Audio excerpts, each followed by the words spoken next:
Okay, your last strength training movement for this program is the glute ham. Now, my guess is that you don't have a glute ham machine, so you're probably going to be performing glute ham negatives. So to show you that, this is probably the best exercise at isolating the whole posterior chain of the body, the glutes, the hamstrings, and the calves. I'll show you this. If you do have a glute ham machine, I'll show you what it would look like on that.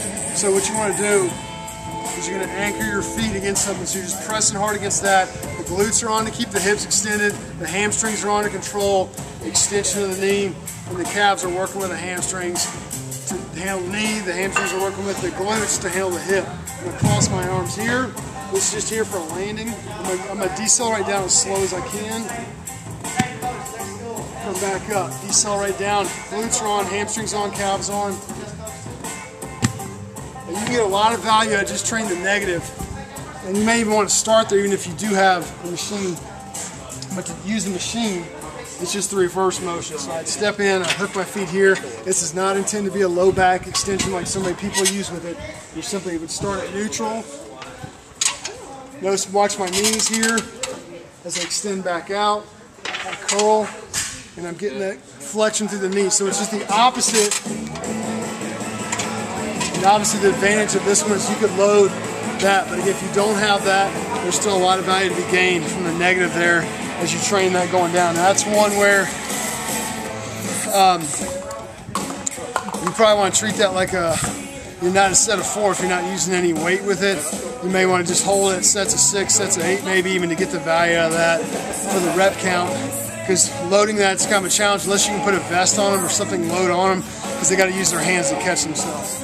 All right, your fillers for program 4, the quad T-spine rotation with internal rotation of the shoulder. Remember, you're going to set that shoulder there, shoulder blade down and back. There's my internal rotation here.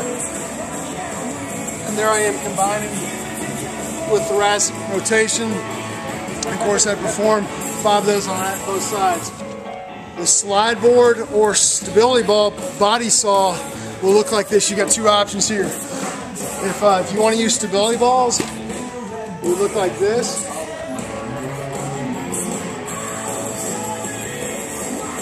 And the further out I extend that, the harder it is to stabilize the core. You don't want to let the trunk fall into extension there. You want to keep a nice flat plank.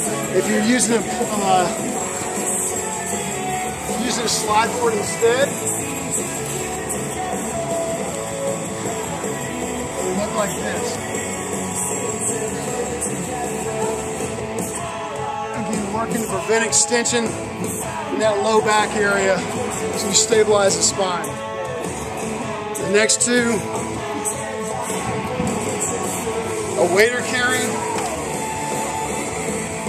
Take a dumbbell. Your stronger guys are probably going to be taking, upwards around 50 plus. Remember, it's not designed to exhaust you, just to work on active recovery here. In this case, stabilizing the shoulder and the core. I hold the dumbbell up tall, walk normal, 10 yards, one direction, and switch it.